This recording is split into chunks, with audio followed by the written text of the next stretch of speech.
What's going on, guys? Vulkan here, and today we are showing off never before seen gameplay of Embers Adrift. Now, I want to thank Stormhaven Studios for sponsoring this video and giving me the opportunity to check out this world ahead of time. Now, before we get into this, I did just want to remind everyone that this is an alpha development build, so things will be subject to change. You may notice some performance dips periodically. All of that comes with the development process, so this isn't a final build, so just go into this video kind of expecting some of those things to appear. So I know many of you might be asking, what is Embers Adrift? Well, it's a PvE MMORPG that puts a heavy emphasis on group-based gameplay, exploration, and a sense of community. So if you're a solo player, don't get discouraged, right? This game does aim to bring groups of solo players together and forge some new relationships in-game. Now, the core of Embers Adrift is a very simple concept, and that concept is just going on an adventure, right? The old phrase of "you never know what lurks around the corner" shines very brightly here, and this was very apparent during my playthrough with the developers. So they took me through the Meadowlands, which is this massive sprawling zone featuring rolling plains covered in mist. There's foliage everywhere, there's a road kind of snaking through the whole landscape, and then scattered throughout the area are abandoned homesteads and a fallen tower in the center of the lake, which really adds to the mystique of the zone, right? You want to go explore it. Why is that tower, fallen? What kind of structure is this? So overall, it really sells the theme that this area would probably be a great place to create a town or an outpost for travelers, and that's if it wasn't for the murderous wildlife. But overall, my time in this area was immersive and really helped evoke that sense of curiosity, which led to exploration. So during my time in the Meadowlands, the developers wanted to bring me to this new point of interest that they recently added, but it was a bit of a walk, which was great because I got to see lots of what makes the Meadowlands the Meadowlands. Now, I was set up with a DPS character, level 18, with unique named weapons, Claw and Love Letter, and these made quick work of some of the enemies that we ran into. It was really cool seeing how these performed compared to some of the other ones that I've seen in the past. Now, one of the things you get to do at level 6 for your character is choose a specialization. So for this character, I picked the Warden. Now, the Warden excels in poisons, assisting teammates, providing small heals. Basically, it feels kind of like a mix between a druid and a rogue, right? The rogue provides those poisons and those bleeds, but the druid provides like the assistance and like the small heals on teammates.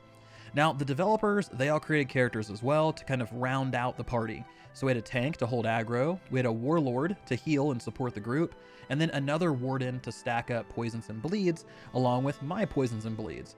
And we ended up being a pretty effective wrecking ball that just went straight through a lot of the content, and it was super fun to go through and experience. Now, shortly after we set off, we got to fight crocodiles, wolves, boars, and bats all on our way to this brand new area. And just a side note, combat in Embers Adrift is much different than MMOs today. Embers Adrift requires strategy about how you want to pull enemies, because if you just run in there and start fighting and swinging your swords and doing all that stuff, you're going to quickly become overwhelmed and you're going to die. So you want to keep that in mind for your first excursion.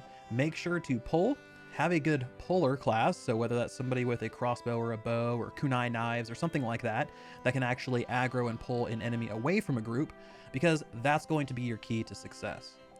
Now, besides going through and clearing out groups of enemies, we also explored some caverns, we fought some backbiter wolves, and we found some lost treasure that the group could need, greed, or pass on, which was super fun because that just reminded me of the old school days of like vanilla WoW, where, you're going through and you find some like malachite or something like that, and it's like need, greed, roll, and it's one of those small experiences that I really, really like and I miss in modern day MMOs. So at this point, you're probably yelling at the screen, Vulkan, where are they taking you? Well, they took me to this really awesome outdoor dungeon. And this one was a spider cavern that was packed with these high-level enemies, and there was treasure chests to loot in there. And this whole area was kind of designed for a party to clear out and then take whatever they could find. And let me tell you, these spiders, guys, these spiders are the real deal. These aren't like just little, squish and move on type of spiders. These ones are intense. You have huntress spiders, you have hulking spiders, you even have a sapping spider, which was really cool because this one would actually sap party members and put them to sleep. sleep, including the main tank. So the tank would have aggro, he would get sapped, and next thing you know, just all this chaos erupts because suddenly the healer has aggro, the top DPS has aggro, and you're getting absolutely just torn apart by these spiders. So that's a really, really nice touch. And I know some people are like, I don't know about that, but that chaos and that kind of unscripted chaos is what makes this game really, really fun. So we made our way through the tunnel using a tactical retreat method. That's what we'll call it. We ended up just running straight through and aggroing tons of spiders that chased us out of the cavern, and they followed us for quite a ways before eventually de-aggroing. And this is where you can see kind of truly the scope and vastness of the Meadowlands. Once you exit that cavern, you have this kind of bird's eye view of all of like the rolling plains and the trees and like the road and everything in front of you, and it was really well done in terms of world design. So we continued on, and our last stop was an outpost with an ember ring to sit at. Now the ember ring is like a campfire, and this will expose new parts of the map and allows you to heal your wounds. So it's a great place to just kind of take a pit stop, rest up, check your gear, make sure everything is looking good before you head out onto your next adventure. So overall, my time with the devs and the Meadowlands was a really fun experience.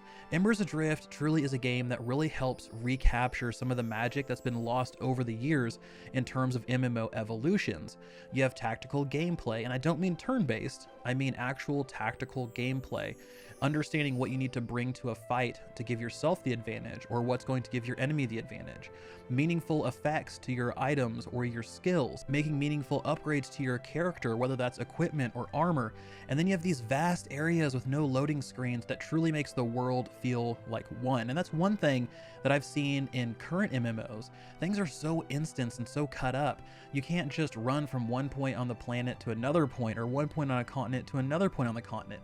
There's always loading screens in between, and that's what I really like about this game, is they kind of, like I said, recapture some of those things that really pulled people in when MMOs first launched. So that's kind of my impressions of my most recent adventure with the developers, but I do want to talk about some big news coming to Embers Adrift very soon.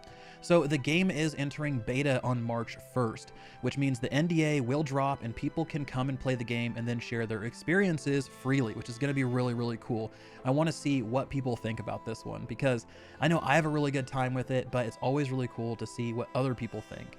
Now, this beta phase does mean that the developers are switching from system implementation to content implementation. That means the foundation of the game is done, and now they're working on adding things like more quests, more armor, weapons, zones, creatures, kind of just filling the world up over time. So from here on out, it's going to be more content for us to experience, not necessarily stuff that happens in the background, though that stuff is still happening. It's just going to be a secondary focus. Now, you can visit embersadrift.com to learn more or pre-order the game. And speaking of, beta access is going to be $50 US and include beta access, the Wanderer title, 30 days of game time, 1 day of head start access, and the Ember inlaid sword item, which looks fantastic. So folks, that wraps this one up. Thank you so much for joining me today. This has been Vulkan, and I will talk to you next time.